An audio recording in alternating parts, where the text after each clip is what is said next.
বিপদ দুঃখ কষ্ট যার নসিবে আছে জীবনে আছে শুকরিয়া করেন। কেন জানেন?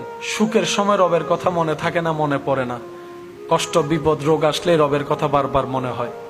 সেজন্য প্রেমিক বলে ওই কষ্টটাই আমার জন্য নিয়ামত, যে কষ্টের কারণে আমি আমার রবকে স্মরণ করতে পারি। সুবহানাল্লাহ।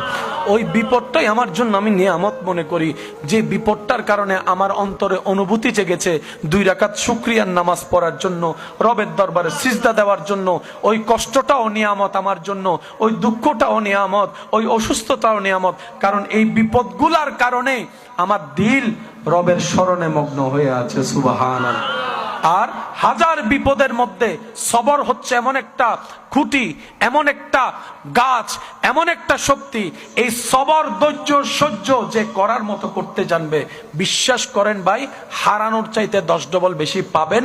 এটাই আপনার রবের ওয়াদা। অনেক সময় নিজের আপনকেও বিশ্বাস করে ধোঁকায় পড়ে যাচ্ছে। টাকা ধার দিয়ে অনেক সময় 10 বছরও টাকা পাচ্ছি না।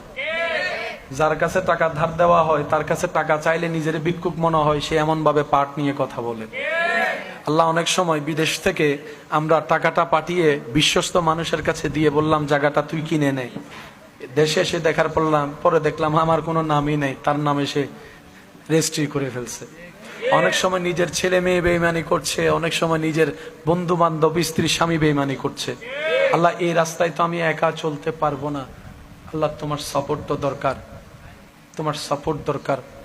আল্লাহ পাক বলে যে তুই টেনশন করস কেন, আমি আছি তো। আল্লাহ তুমি কোথায় আছো? রব বলে যে নাহনু আকরব, আমি আল্লাহ তোর অনেক কাছে আছি। আল্লাহ কোথায় কাছে আছো? রব বলে যে তোর শরীরের শাহী রগের কাছেই আমি আল্লাহ আছি। শাহী রগটা তোর যত কাছে, তার চাই তো কাছে আমি রব তোর কাছেই আছি। আল্লাহ তোমাকে পাই না কেন, তোমাকে অনুভব করতে পারি না কেন? রব বলে যে আমি তোর কাছে আছি, কিন্তু বান্দা তুই আমার থেকে অনেক দূরে সরে গেছস, তুই আমার থেকে অনেক দূরে সরে গেছস, তুই বিভিন্ন কাজ করে করে আমার থেকে অনেক দূরে তুই সরে গিয়েছস। আমি তোর কাছেই ছিলাম, আছি, থাকবো। তুই আমার কাছে থাকতে জানোস নাই, পারস নাই। আল্লাহ আমি এখন কি করব? রব বলে যে যেই দূরত্বটা গুনার কারণে হয়েছে, তুই তওবা করতে থাক, কাছে আসতে থাক, তওবা করতে থাক, কাছে আসতে থাক। সুবহানাল্লাহ। তুই তওবা করতে থাক, কাছে আসতে থাক।